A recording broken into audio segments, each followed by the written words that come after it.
Fernando Diniz pode trocar o Fluminense por outro gigante brasileiro? Calma, nesse vídeo eu vou te explicar tudo o que está acontecendo nessa situação que movimentou ali a noite de sexta-feira de muitos tricolores.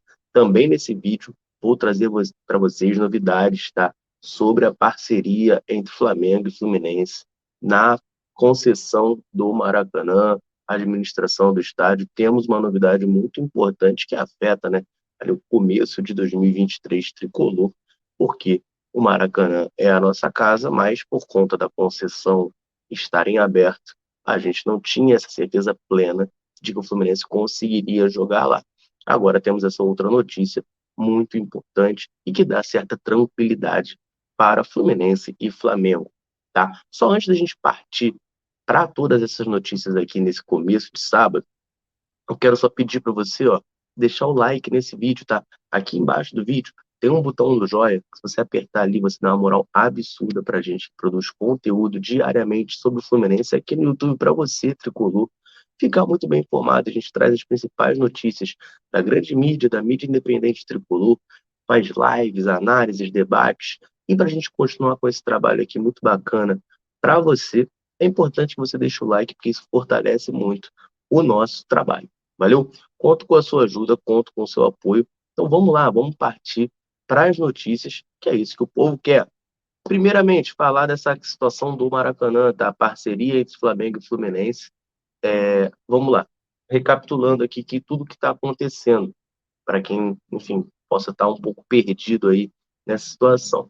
O Maracanã estava concedido, tá, a Flamengo e Fluminense. O Flamengo estava como administrador e o Fluminense estava como interveniente, tá, no Maracanã. Então o Flamengo estava meio que acima do Fluminense na hierarquia. É como se o Flamengo fosse o dono do estádio, entre aspas, porque é uma concessão, e o Fluminense fosse um, sei lá, um síndico do estádio, um caseiro do estádio. Alguém que toma conta ali junto, mas não é exatamente o dono, tá? E aí, beleza. Concessão ia acabar agora, ia abrir ali em outubro uma outra concessão. E aí o Fluminense conseguiu as CNDs, certidões negativas de débito, perdão.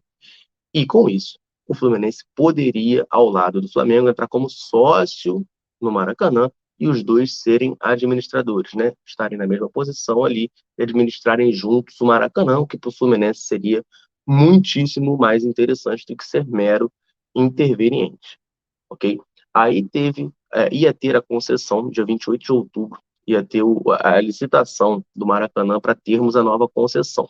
Mas por conta de orientações do Tribunal de Contas do Estado, essa licitação foi adiada. Nessa licitação, Fluminense e Flamengo, nessa parceria, estavam concorrendo com a 777, que comprou o Vasco da Gama, vai comprar o Vasco, e estava numa parceria ali com a W Torre, que foi a empresa que construiu, por exemplo, o Allianz Parque. Eles estavam juntos nessa para conseguir essa concessão para o Vasco, no caso. Não é a tendência que o Vasco fosse o novo dono, entre aspas, do Maracanã, caso a concessão fosse para 777 W Torre. O Fluminense e o Flamengo estavam confiantes de vencer essa concessão, enfim, tudo correndo bem, mas tinha essa concorrência do Vasco. Só que como foi adiado, ficou nesse imbróglio aí, nessa indefinição. Teve uma outra notícia de que o Vasco queria essa concessão provisória.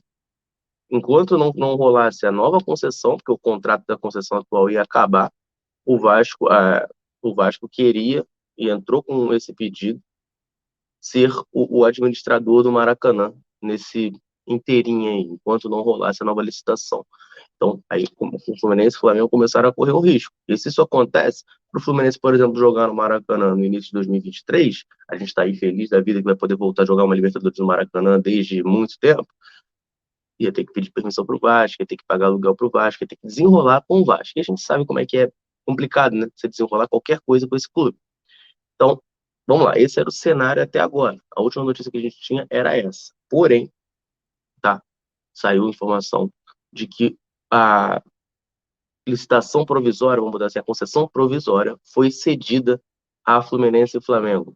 Foi prorrogado, tá, pelo prazo de 6 meses a contar do dia 28 de outubro, foi prorrogada essa licitação, essa concessão para o Flamengo e para o Fluminense, ok?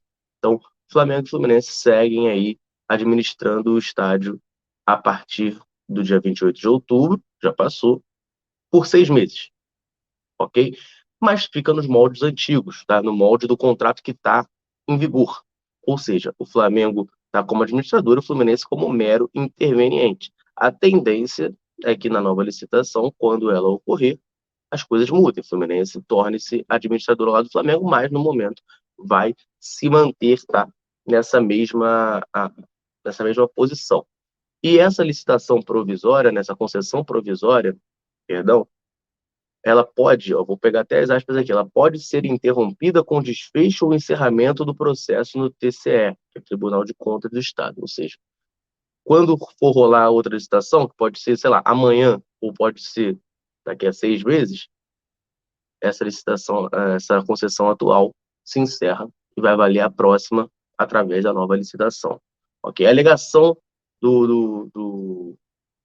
dada, né, a Flamengo e Fluminense, enfim, a todos, para essa renovação, essa prorrogação, é de que é necessário manter a preservação e valorização imobiliária do estádio.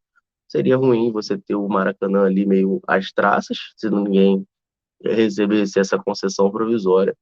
E, enfim, decidiram que manter da maneira que estava era a melhor saída. Muito bom para o Flamengo e para o Fluminense, né? Excelente para nós, a gente segue da maneira que está e tem essa licitação aí para concorrer ano que vem em condições muito melhores, já como administrador ao lado do Flamengo, tá certo? Então, notícia muito boa nessa parceria, o Fluminense segue aí como dono, né, provisoriamente do Maracanã, segue participando ali, mandando seus jogos no Maracanã sem maiores problemas. Beleza? Então vamos lá, vamos partir para a segunda notícia. Que história é essa de que o Fernando Diniz pode trocar o Fluminense por outro gigante brasileiro? É, muita gente ficou preocupada com isso, né? A gente sabe que o Fernando Diniz tem contrato só até o final desse ano, e embora, né, tenha muitos avanços na renovação de contrato dele, falam que está palavrado já, está mais ou menos tudo certo, ele está só esperando passar a eleição no Fluminense para efetivamente assinar e ter sua renovação anunciada. Saiu essa especulação aí, muita gente se desesperou, porque assim, você pode estar palavrado, a gente já viu muito isso no meio do futebol, jamais duvidando da palavra do Fernando Diniz ou de qualquer pessoa, mas a gente já viu pessoas estarem apalavradas para fazerem certas coisas e depois as coisas mudarem. Já viu isso acontecer até em prol do Fluminense. O Martinúccio estava praticamente certo com o Palmeiras, veio para cá, o próprio Thiago Neves, né, lá atrás com o próprio Palmeiras. Sim, essas coisas assim acontecem, né? Então, enquanto não tiver assinado, a gente naturalmente não vai ficar 100% tranquilo. E aí, enquanto isso tudo está acontecendo, embora tenha essa tendência, o Fernando Diniz já falou que é a tendência, inclusive, né? Provavelmente vai renovar, é natural que renove. O Fluminense veja com otimismo, o Diniz, segundo notícias, está muito satisfeito aqui, está muito realizado no Fluminense, gosta muito do clube, gosta muito da torcida, quer ficar. Você tem um Vitor Pereira saindo do Corinthians, o Vitor Pereira, principalmente ali na reta final do ano de 2022, cresceu muito de produção no Corinthians, começou a cair nas graças da diretoria e da torcida, mas acabou saindo por problemas pessoais, vai voltar para Portugal. E o Corinthians está sem técnico. Rolou a especulação de que eles iam atrás do Bruno Lage, que treinou o Benfica, outro português, mas notícias que rolam, tá? E foi uma confirmação, se eu não me engano, do diretor do Corinthians, de que o Corinthians negocia com apenas um técnico e que ele é brasileiro. Então aí muita gente já se desesperou. Muita gente se desesperou. Meu Deus do céu, o Corinthians vai pegar o Fernando Diniz do Fluminense. Meu Deus, o Fluminense vai perder o Fernando Diniz e agora, meu Deus do céu, a galera ficou maluca, tá? Mas, segundo informações do jornalista Marcelo Braga, do GE, tá? O Fernando Diniz não é o nome que o Corinthians quer. Torcida tricolor, vocês podem ficar tranquilos, vocês que gostam do Fernando Diniz, não é o nome que o Corinthians quer. Segundo ele, muitos jogadores do Corinthians gostam do Diniz, ele é um nome que agrada muitos diretores do Corinthians, mas não é o nome no momento. O Fernando Diniz já está apalavrado, tá, com o Fluminense para renovar, segundo o Marcelo Braga, a gente já sabia mais ou menos disso, e que por isso também não está nem na cogitação aí, não está nem no radar do Corinthians. Então o técnico brasileiro que o Corinthians quer é outro. Aí, enfim, cabe à torcida corintiana, né, buscar saber quem é o técnico. Você tem o Renato Gaúcho, tá no Grêmio, poderia ser, o Cuca tá saindo do Atlético, enfim. Isso aí é problema do Corinthians, a gente sabe que provavelmente, né, a menos que aconteça uma catástrofe, o Fernando Diniz será o técnico do Fluminense em 2023. Muita gente eu sei que gosta, né? Tem gente que não gosta, tem gente que critica. Fico ali, convido vocês, né, livres aí a comentar, tá? Estão felizes com essa notícia? Se não estão, o Fernando Diniz muito provavelmente será o técnico do Fluminense em 2023 e não vai para o Corinthians, tá certo? Deixe o seu comentário aí nesse vídeo, tanto o Fernando Diniz, especulação dele no Corinthians já desmentida, já problema resolvido, tanto da parceria entre Flamengo e Fluminense lá no Maracanã, notícia que eu considero boa, o Fluminense segue, né, nos moldes atuais aí no Maracanã por pelo menos mais 6 meses, enquanto essa licitação não rola. Então corre aí nos comentários, deixa a sua opinião e quando você chegar lá, vai ter um link, tá? Que é a vitrine da Central, lá na Centauro, com todos os produtos do Fluminense que estão em promoção lá nessa gigante do varejo brasileiro. Então, ó, fica de olho que tem muita coisa maneira. Essa camisa aqui eu peguei lá, ó, por, sei lá, R$ 120, foi muito baratinho, 115, alguma coisa assim. Então, assim, tem umas ofertas muito legais lá. Fica de olho para não dar mole. E tem um cupom aí Central 10 para você pegar mais 10% de desconto. Coisa boa, né? Central te botando na cara do gol. Valeu? Não marca bobeira, vai lá. E eu vou ficando por aqui. Um abraço, saudações tricolores. Tamo junto.